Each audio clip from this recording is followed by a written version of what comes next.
Hey! This is JJ and Alex. I made a name for myself, I told you I won't be denied. As you wrap up your day, it's time to get your fix of the teams you live for and the sports you love. This is JJ and Alex, presented by G2G Bars on 97.5, the KSL Sports Zone.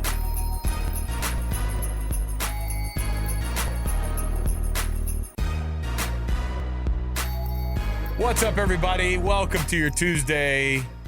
JJ and Alex, 97.5, the KSL Sports Zone. Oh, my goodness, so much to talk about. And that's not there's so much to talk about. Really, I can't believe. JJ, in March, every year, and while the basketball season starts to wind down for the Jazz, and we start to go, what on earth is going to happen what are we going to talk about this summer? And there's just the sports world, the news cycle in the sports world that you and I have both lived in for, 2 decades now apiece. It's shifted so much. There are storylines every freaking day. And especially for right here in the state of Utah, when you think about, I want you to just picture a future. Imagine, if you will. What did they used to say on Twilight Zone? Imagine, if you will, a world where you are winding down the basketball season and the NHL season, right? All at the same time. Maybe the Jazz get in the playoffs, but the Utah Yetis making their first push in the Stanley Cup playoffs. You got a little smile on your face when I said it, and it needs to happen. Utah Yeti needs to be what it is, okay? And then the baseball season, we're in spring right now. Pitchers and catchers reported like 2 weeks ago for the Utah Bees. What did we say? They have to include Utah in the name. Isn't that what part of the bill was? That shoots down your Salt Lake Bees situation, bro. No, it doesn't. Just call them the Utah Bees. All right.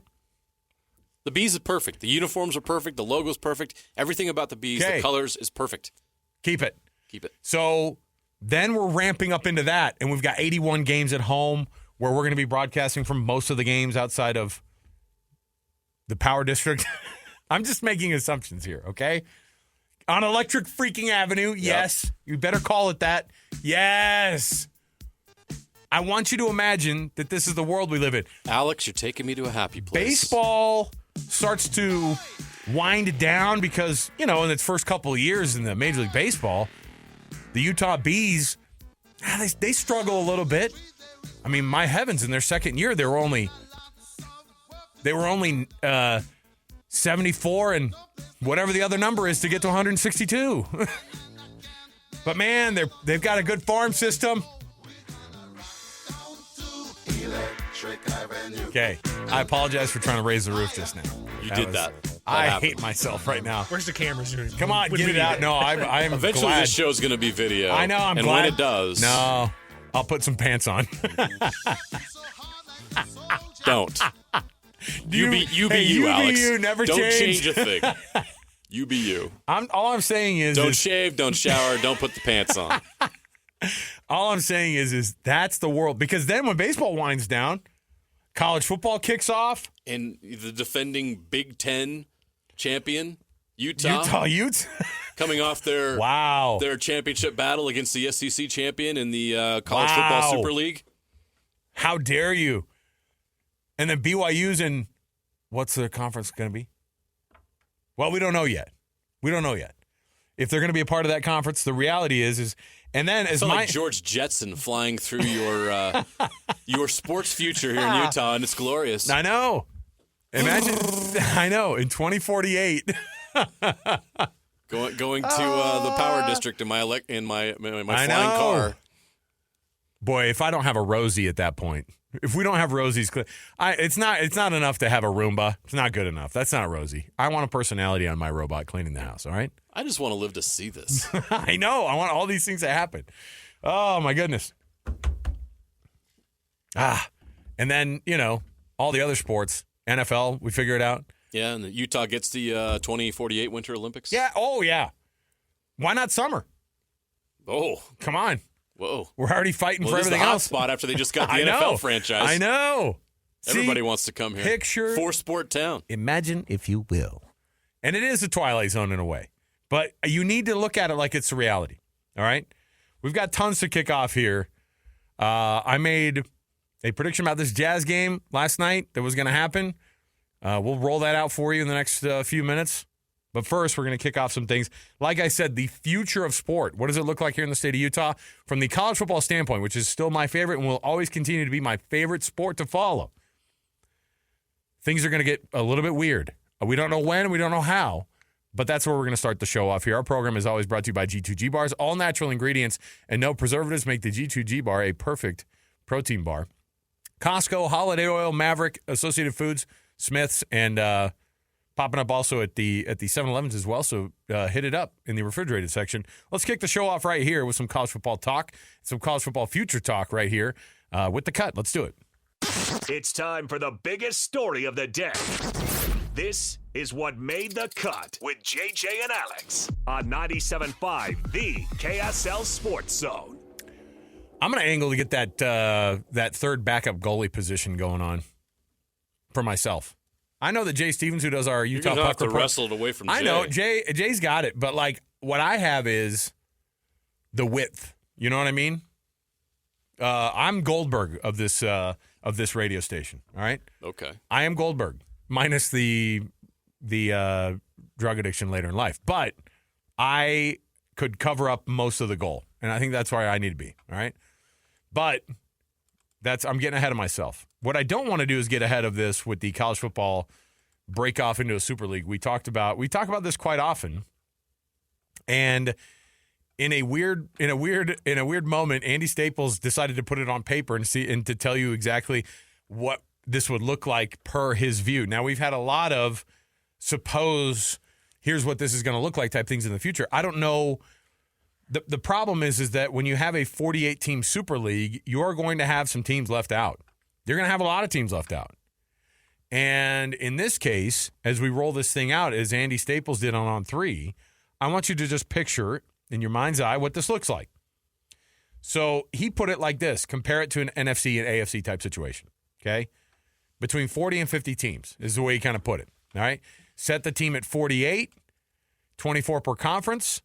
And that helps you because in the playoff run, his reasoning behind the 48 teams, JJ, was basically to make a playoff situation even more straightforward, okay? So a bracket would look very, it would look very, square, I guess. Very easy to digest. Exactly. So here are the conferences. He has the SEC, which would be your NFC, right? And the NFC or the SEC you'd have the SEC and you have the Big Ten. So it'd be SEC would be the NFC, the AFC would be the Big Ten. All right. So in the Big Ten, you have an Atlantic, an Eastern Midwestish is what he put, and then a Westish Midwest and a West. Okay. Let me break some of the news to you here. I'm just going to get it right out there. Utah is on this super conference list that Andy Staples put together, and Brigham Young University is not on this list.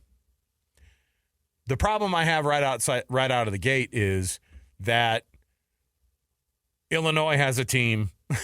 Maryland is in the super conference. Rutgers is in the super conference. And then the West looks like this. This is the one that affects you and I here locally. The West would be, in the Big Ten, UCLA, USC, Oregon, Washington, Utah, Nebraska. Wow. Colorado not in. The Arizona schools. The Arizona schools out. Okay. Now the SEC has a Southwest. That's as far south and west as they're going to go. The furthest south and west they're going to go is Lubbock, it looks like. All right. So Texas, Texas A&M, Texas Tech, Oklahoma State, and Kansas State. No all Kansas. Part of that. No Kansas. No Iowa State, by the way, either. There would have to be. Jeremy, what is your problem again? Iowa State hate, man. What's your what the Cyclones do to you? Come on. We'll get to it with the Big 12 food at the basketball tournament. Oh, that's right. Ooh, that's right. We do have the Big 12 foods that are going to be at the basketball tournament, which There's are a darkness with I know, that, Alex. I mean, you don't get Jeremy a lot of times yelling in our ear cuss words like that, but we got it on this one. So Jeremy's not wrong. Jeremy's not wrong. Where did you pull that? Been waiting for that. Oh. You nailed that one. I never said that. All right, so as you look at it, 48 teams, you saw the breakdown here. The Big Ten into the future, the pie in the sky, you'd be basically in the same conference as the Ohio State, as the Michigan, as North Carolina, Florida State. I'm trying to think of, big schools in terms of, like I said, Michigan State. Notre Dame would be in that same conference in the Big Ten. It's just a matter of time for Notre Dame to kind of wake up and go, look, we can't just do our own thing forever. But my takeaway from this is, fine, make this happen. I just don't see a world where BYU would be left out as a brand, both football and basketball-wise, in something like this. Well, it's weird because, look, this is a hypothetical that he built, and it's all in fun.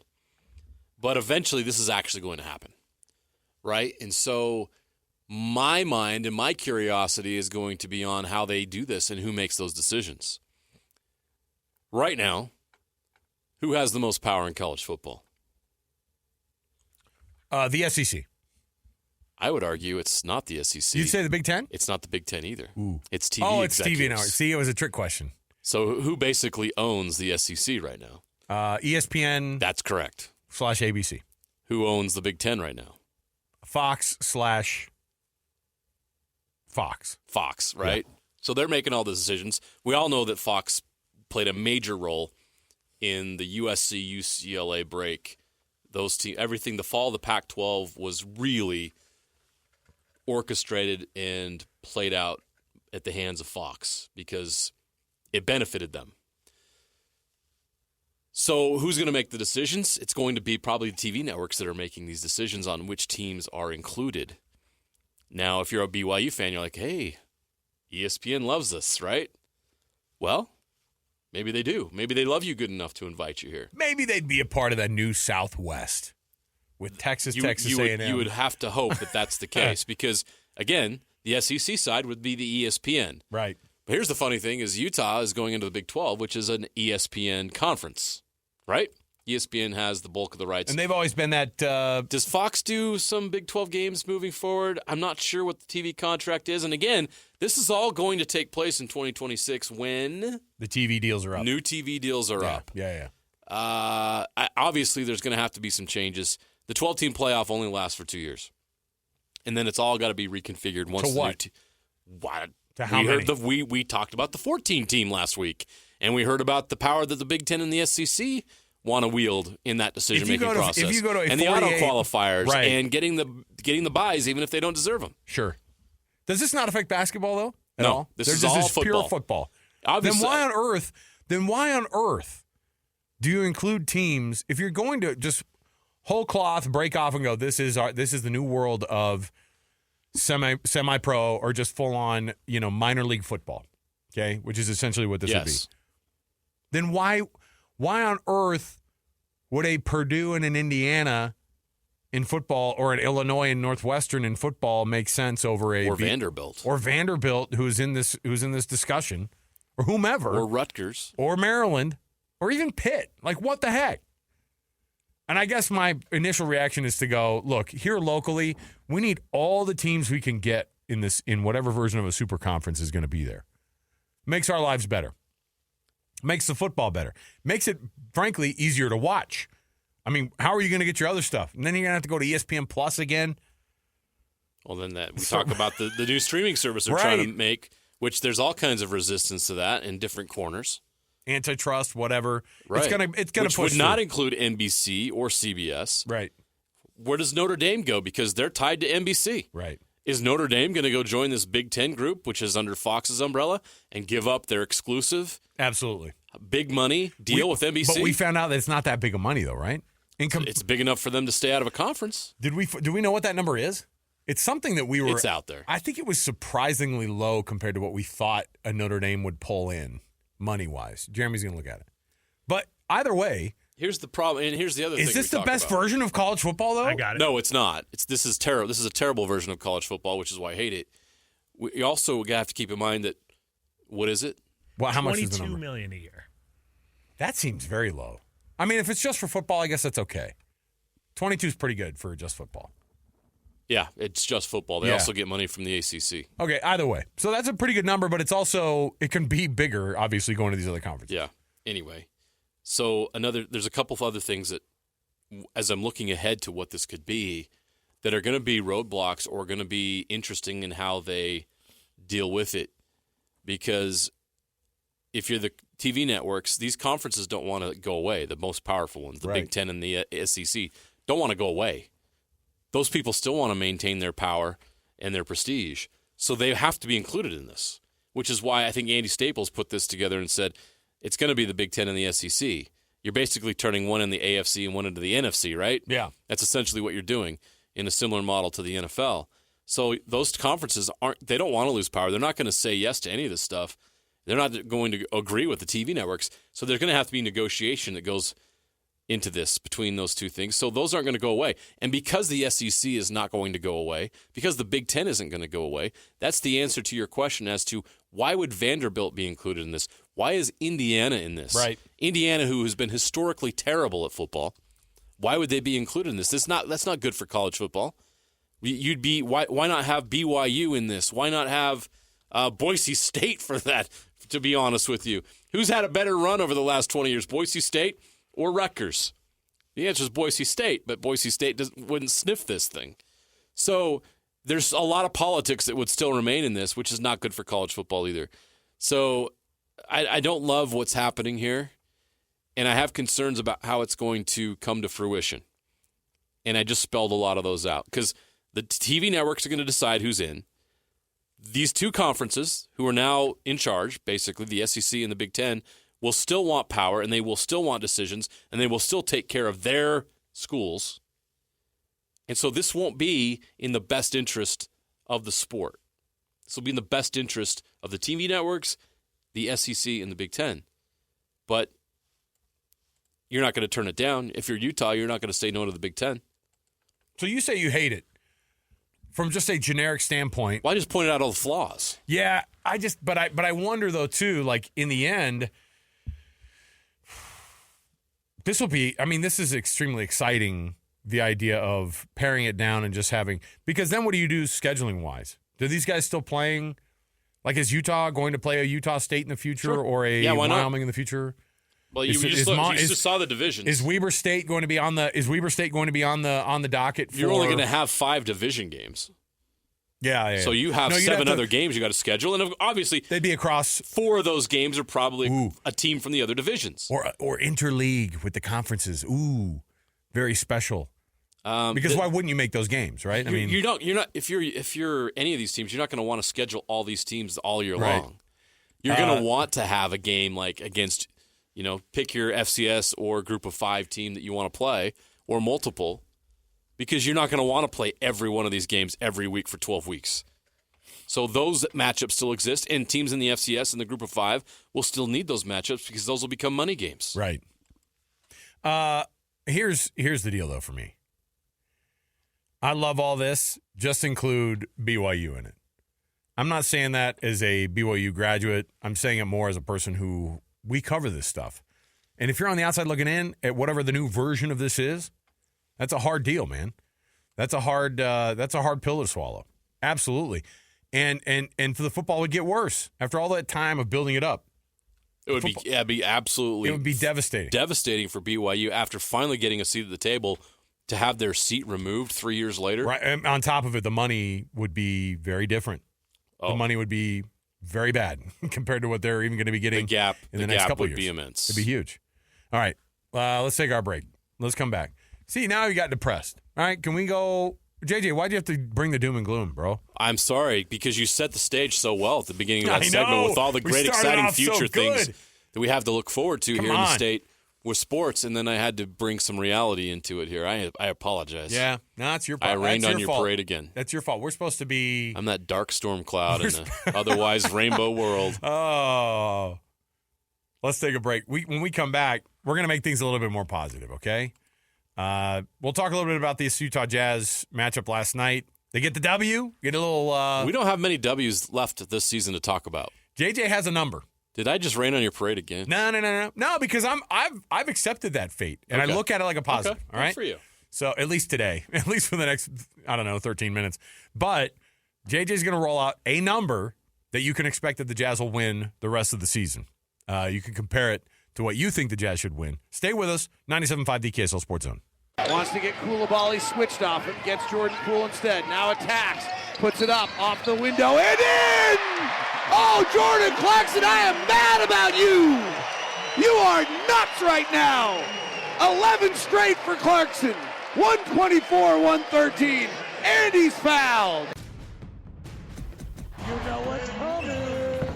Your daily deep dive into everything Utah Jazz. It's time! All season long and even in the off season. It's Jazz Daily with JJ and Alex on your exclusive home of Utah Jazz basketball. 97.5, the KSL Sports Zone.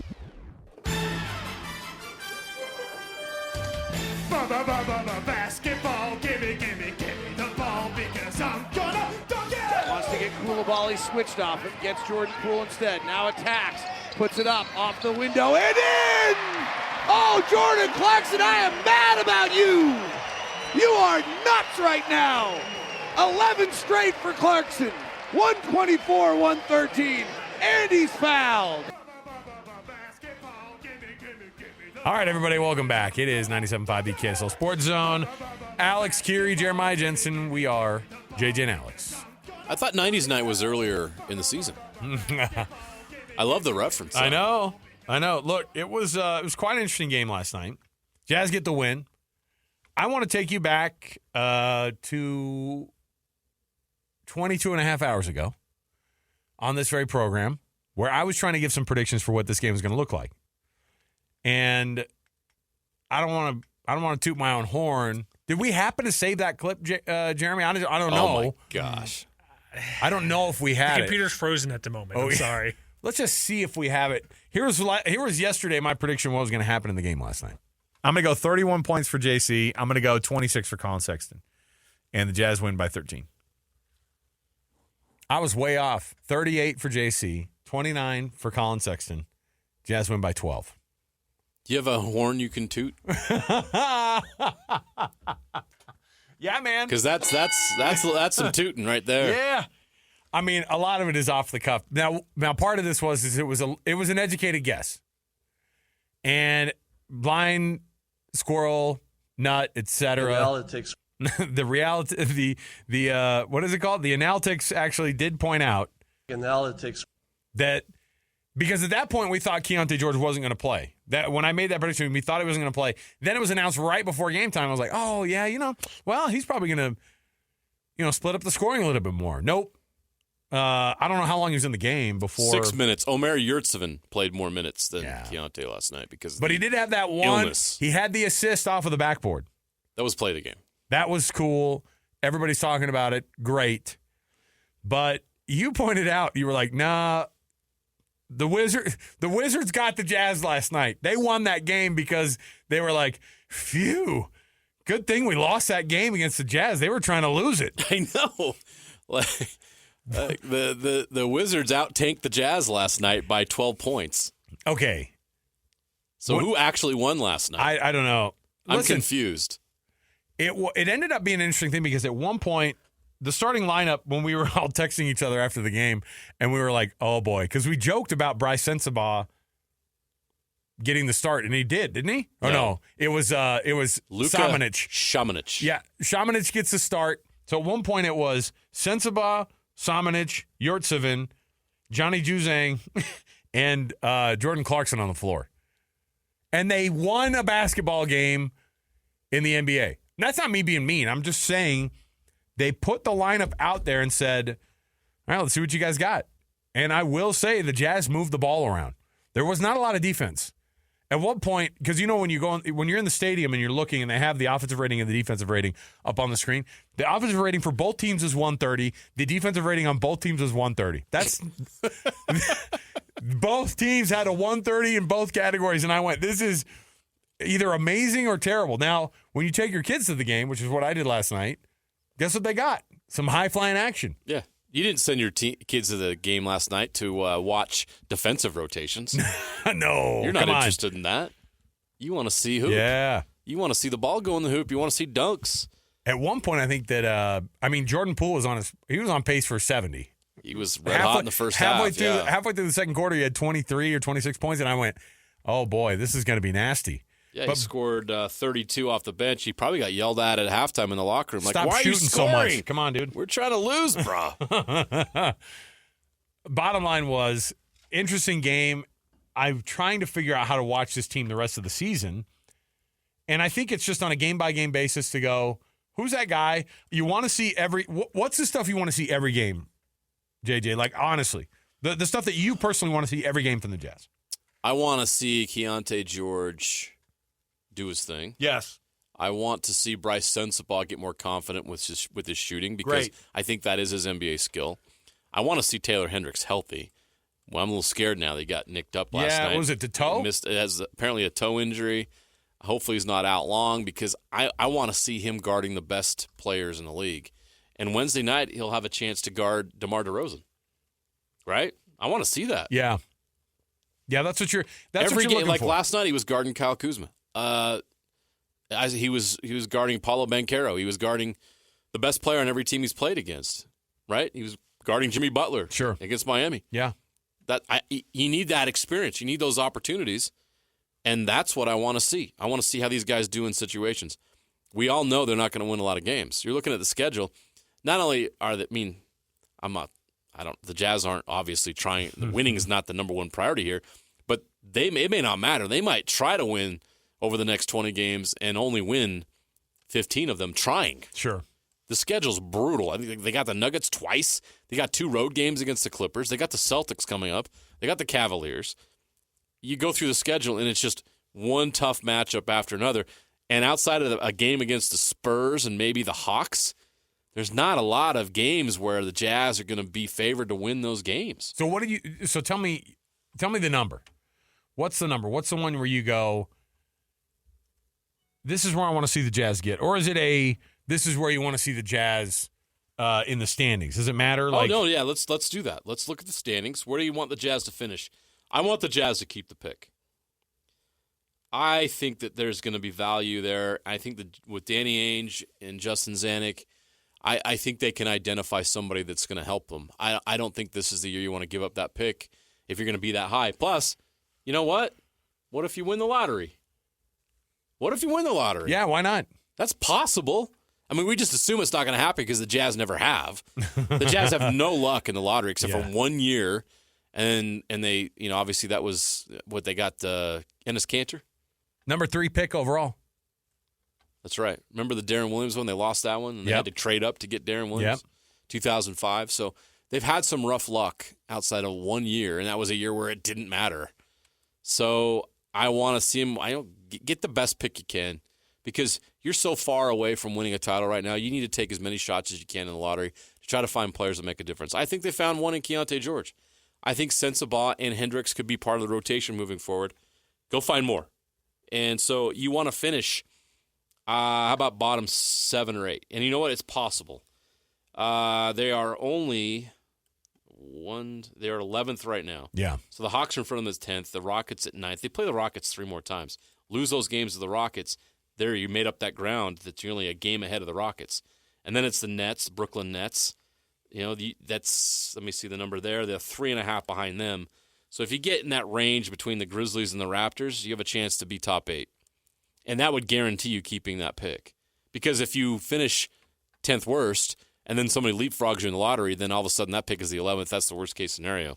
So you took a beating and lost all these games for what? Nothing.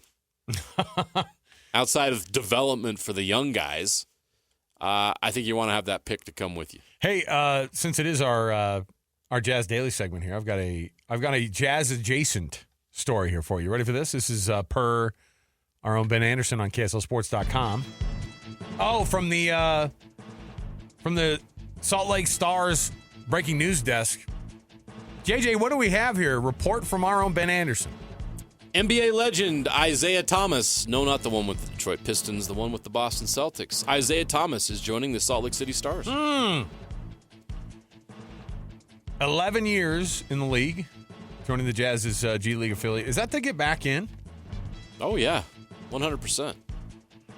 Weirdest career, right? He's trying to get back in the league. Yeah, weirdest career. Now, the obvious tie-in, of course, is what?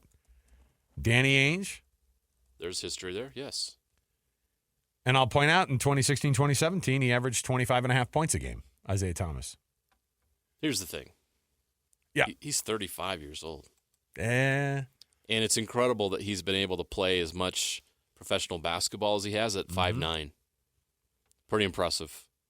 But I applaud and I look up to him and admire him for continuing to fight. When a lot of guys get to that part of their career and that age, especially as someone who's a smaller player, a guard, and they just, they've made a lot of money. They've accomplished a lot. And Isaiah Thomas did far more than anyone thought he would. He was a late second-round pick.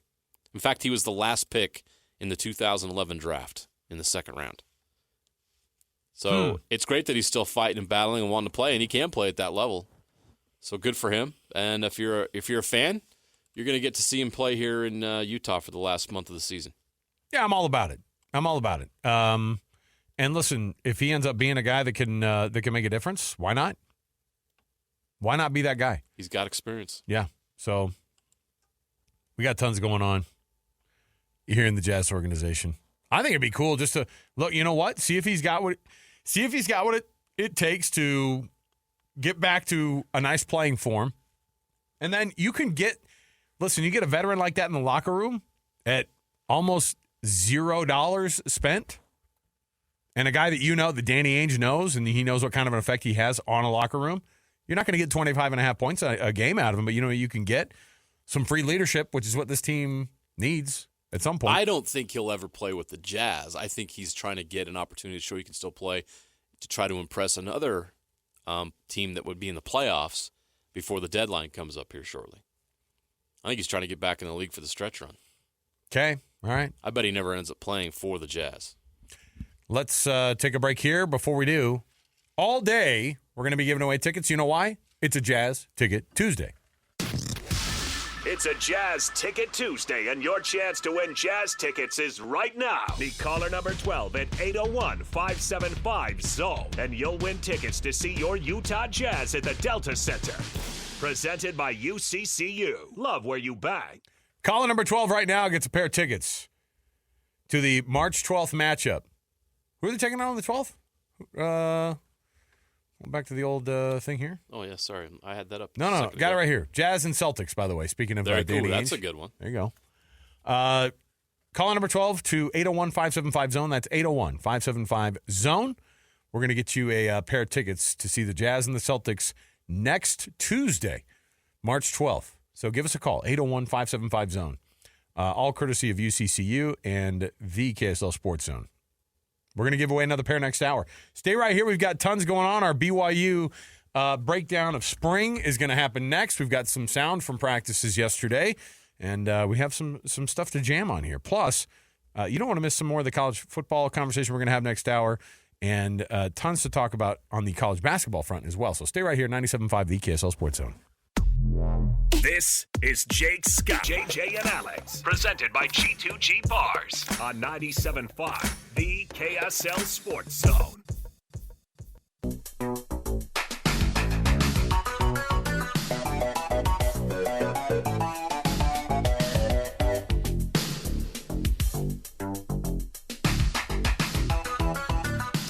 All right, everybody, welcome back. 97.5, the KSL Sports Zone. Thanks for being with us. Alex Curie, Jeremiah Jensen, JJ and Alex with you every afternoon right here on the KSL Sports Zone.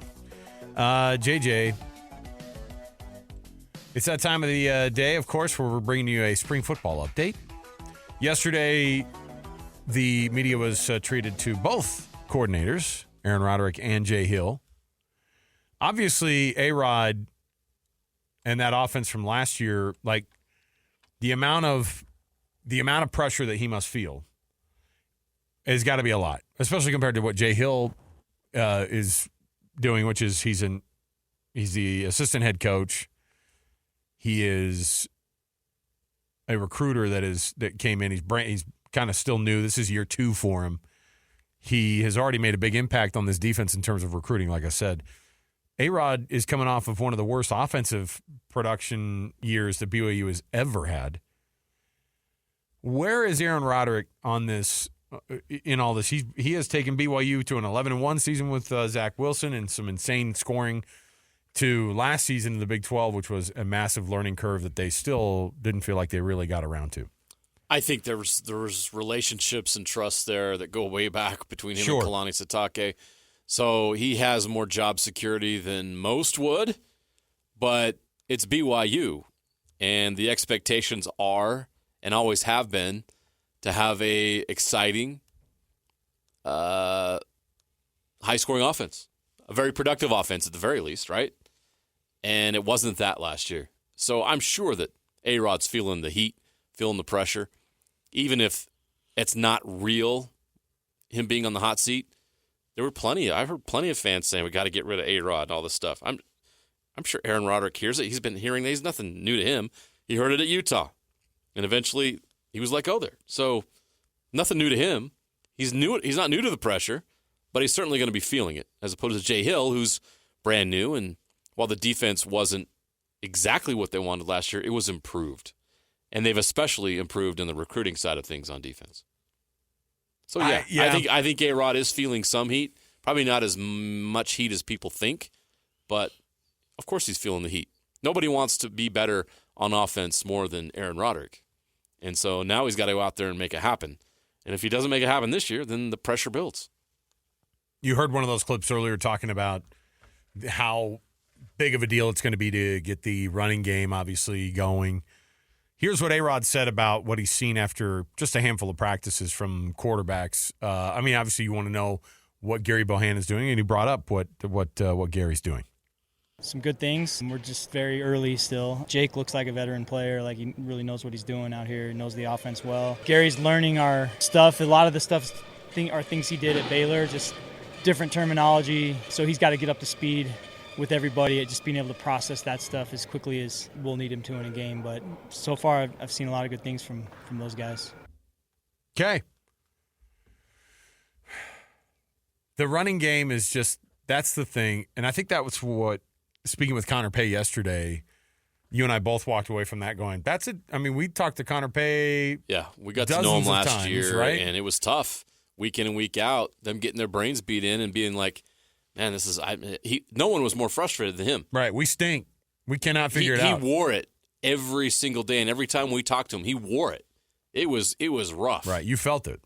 And it felt different this time. Yeah. It felt different yesterday. Here's what he said also about the offense returning and how much better he feels like they're going to get and how much better they need to get. You know, we have a lot of guys back. Last year, we lost a lot of good players, and it felt like it just took us a lot longer than I think any of us expected to really gel and play as a unit. And this year, it's just nice having so many players that return, that know the offense, know what we're doing, and I think we're going to have a good amount of continuity. Okay, continuity. That's a key word. And you know what, I Alex? don't know if I want continuity from that group. You know what? I'm gonna counter that with you here. What do we say about the BYU basketball team last year? They stunk. Yes. They had a losing record in the West Coast Conference. Ridiculous. I thought they should have cleaned house and gone out and just went crazy in the transfer portal to try to find dudes that could play in the Big 12. Well, I'm an idiot, and Mark Pope knows what he's doing, because what did he do?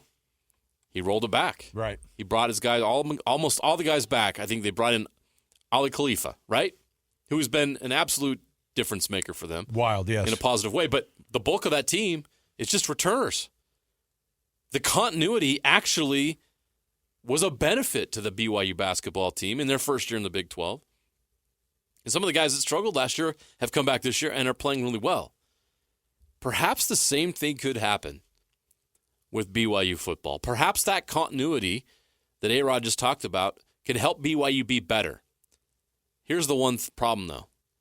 They're not going to be able to have continuity at the quarterback position, which is the most important position on the field, because they didn't get it. They didn't get it. Keaton last year. Slovis is graduated, and Jake Retzloff did get a couple starts, but that's not enough to really evaluate or determine how good he is, and how productive he could be with a full off season as a starter. So that's the one difference. But to your point, I think that continuity is a good thing for BYU football, and it could help them surprise some people this fall. I agree. I think it'll happen. I think that they'll certainly go, all right, now you know what you're up against. Now you know it's one thing to go, hey, it's going to be more difficult in the Big 12, man. We know it. It's going to be so much more difficult. And then actually live through it and go, that was difficult. And even though we said it, I don't know if we really totally believed it all the way. Or you had teams that, outdo you in so many different ways and have the advantage of being in the conference for a lot more seasons, right? I mean, who are the only teams that you beat in the Big 12 last year? Texas Tech. And? Cincinnati. There you go. That's it, right? That's the list. That was the list. One of them brand new to the conference, the other one on a third-string quarterback, and you got him at home, and you got him on a really bad day. It hits harder when you say it out loud. Yeah. And again, the games that Jake Retzlaff started, it's crazy that he took Oklahoma and Oklahoma State to the brink, because Iowa State and West Virginia were butt kickings like you haven't seen. Iowa State was particularly bad because it was at home. Yeah. And it was just not even a game from the beginning. And so how does it happen? I want to see what this thing looks like. I can't wait to see what they build from all this. And, I think that everybody got kind of bitten by the going all in on Keaton Slovis way too early last year. And, then you go, man, it didn't happen. But let's see. I'm excited about it. All right. Later in the show, we'll bring up some more Jay Hill audio because I want to get to that as well. Yeah. So stay right here with us. We've got tons more to jump in on. And we want to come back and actually break down a little bit more of the basketball side of things and where the local teams sit right now in another version of bracketology. Nominate your youth sports volunteer that you want to make the Hercules Hero of the Week. Every week, we take nominations that are submitted at kslsports.com/contests, and we read them off on Thursdays. People who are amazing youth volunteers, or even folks who are the coaches who are unsung, who don't get the recognition that they deserve. Or maybe that volunteer, maybe that team mom, maybe that dad who has been an assistant for years and does it just because he loves it. Or the referees that take way too much crap from the parents on the sidelines. Nominate that youth sports volunteer that you know, or that youth sports worker that is just phenomenal. Go to kslsports.com/contests, kslsports.com/contests, and we will read those off, and they'll win a prize courtesy of Hercules Credit Union. Okay, we'll come back. More to go around the corner. 97.5, the KSL Sports Zone.